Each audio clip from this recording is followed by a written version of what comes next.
Welcome to Nation's Voice Tower. This is another edition of What is Trending.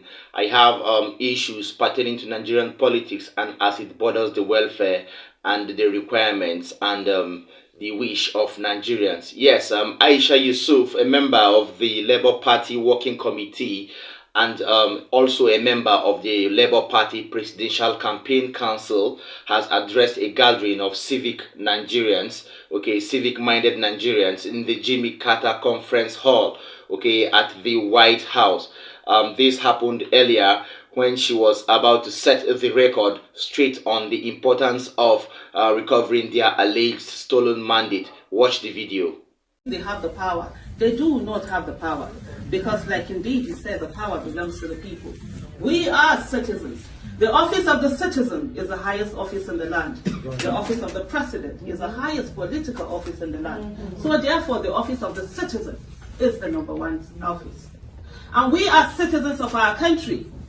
We came out, we voted. We did all that was supposed to be done. Nigerian citizens did the needful. But guess what happened? There were some people who think that Nigeria belongs to them, and they try to steal the mandate of the people. We must not allow those who do not have any respect for our nation continue to steal from us again and again and again. They have given themselves the illusion of power, but today we have seen that indeed they have nothing other than thuggery, other than violence, other than bloodshedding. There is nothing that they have. The Nigerian people proved that. They say to us that our votes do not count. And the citizens, on the 2023 election, they decided to come together and participate in the process. And did you see what their participation did? It changed its trajectory. And it has done that forever.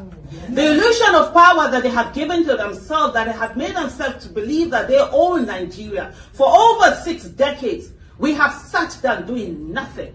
Our parents allowed themselves to be enslaved. We have allowed ourselves to be enslaved. Our children will not be enslaved. Amen. Our children will not be enslaved. That we have a nation that they all can be proud of. That they can walk anywhere in the world and go along with their green passport or whatever passport they decide to add to it and be proud that they are Nigerians.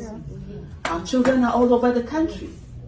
We have rendered our own children stateless by our own action, by our own silence. They are wandering all over the world. They are looking for countries that they can call their own. When we have an amazing country that God has given us and we should have to grow. Enough of the individual achievements. Enough of the individual goals that we are reaching the heights. Yes, Aisha Yusufu there has been a fighter of the welfare of Nigerians. She has been a spokesperson for the unknown Nigerians, the unheard Nigerians. She has been the voice of the Nigerians on the streets. She has also been the cry on the streets as regards every issue that pertains the welfare and the rights of the citizens of this country. All right, what am I trying to say? If you've been following her for a very long while now, you would know that right from the End SARS protest 2020, Aisha Yusufu has been predominantly present in issues that borders the welfare of citizens of Nigeria and the government of the country. Okay, now coming out earlier, she has addressed some civic-minded Nigerians on issues that pertain the Labour Party, Nigerian politics, and as regards the quest to regain the alleged stolen mandate. That is that about that particular update. In another development, the People's Gazette have suspended their reporter, one Ayola Babalola, who was responsible for the publishing of the deep fake voice call between Mr. Peter Gregory Obi, the Labour Party presidential candidate, and Bishop David Oyedepo, the general overseer and founder of the Living Faith Church, also known as the Winners Chapel. All right, this was made known on the official website of the news outlet yesterday over Mr. Ayola's conduct online that, however, violated the newspaper's social media policy and called into question its integrity. All right, you will recall that there was a publishing of a recorded conversation, or a purported recorded conversation between the Labour Party presidential candidate and the general overseer and founder of the Living Faith Church. This came up sometime on Sunday when many Nigerians reacted to this recorded voice note of voice call between the two parties, and some called the Labour Party presidential candidate out due to a certain statement they felt they had, and that audio, a statement that was related to the statement or the word religious war. Ever since, things have happened and unraveled on this particular case.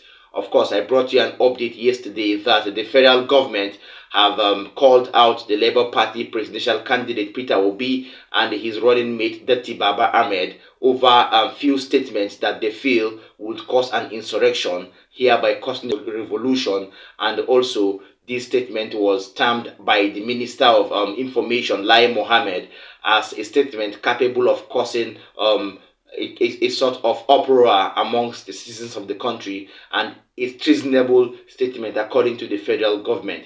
So on this too, the Gazette, which was the outlet, the news outlet responsible for the publishing of the first portion of the recorded voice call between these two parties, this particular news outlet have come out to suspend their reporter that was directly in charge for the letting out of that voice call. They have suspended this man for going against the policies of their news outlet, and hereby made this very, very public. The management made this decision after carefully reviewing the reporter's scathing retorts to relentless outline trolls, and concluded that Mr. Babalola, who was responsible for dishing out this voice call, did not act with the decorum and the professionalism expected of the Gazette's employees. Hence, the reason why he was suspended. All right, analytically, I would love us to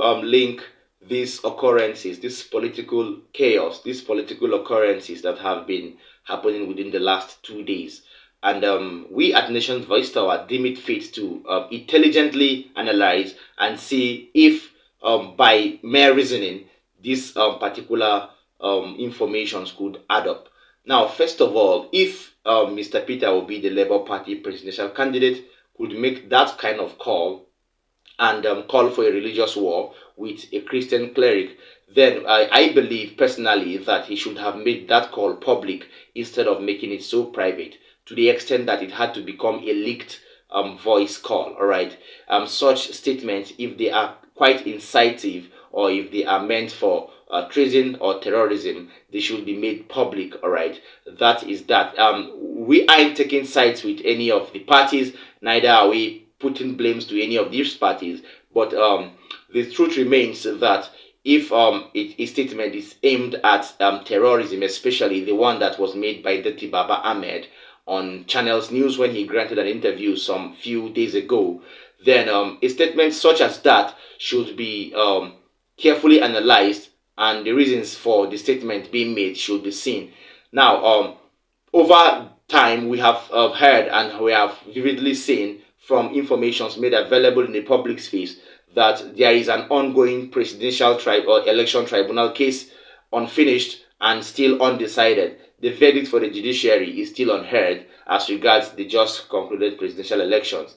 The Independent National Electoral Commission were said to have bypassed their own guidelines to give a sort of a result that was unacceptable by Nigerians and allegedly unacceptable by other opposition parties. So after this particular trend, different political propaganda have been coming up, aiming at backlashing few members of different political parties and candidates of different political parties too. First of all, there was a man in an airplane that came out and screamed obedience, obedience, obedience, and kept on saying things to uphold the Labour Party, thereby making derogatory statements at other political parties. That was the first propaganda we feel would have pointed at or was aiming at the Labour Party and its supporters. All right. Secondly, we ain't saying no Labour Party supporter can come out and make such statements or make such a political move. But it is only right to know if this was the link, because this same man that came on that airplane was purportedly seen somewhere in Edo State during the election period, also making waves and making moves for the All Progressive Congress. All right, can we say he is a double-faced politician, or can we say he was allegedly paid to call out the Labour Party and make statements and accrue them to the Labour Party camp? Then, secondly, a voice call came up from the Labour Party presidential candidate, who we all know has been standing for religious balance, and has also abhorred religious fanatism amidst political views. Okay, so it is left for those involved. Of course, he has since come out, Peter Obi to be precise, has since come out to debunk this purported recorded call between him and David Oyedepo, the bishop and the general overseer of the Living Faith. All right, people from the Labour Party Presidential Council too have come out to debunk this particular call and said or deemed it fake and unreal. Okay, that is that from our analytical point of view. Of course, I know you've had ours. I would love you to give us your analysis and drop a comment for us in the comment section. If you are an incoming subscriber, make sure you like our videos and subscribe to this particular channel. If you are an already existing subscriber, do the needful by helping us to like this video and share it to people in Nigeria and in diaspora. We're drawing the curtain here. See you next time.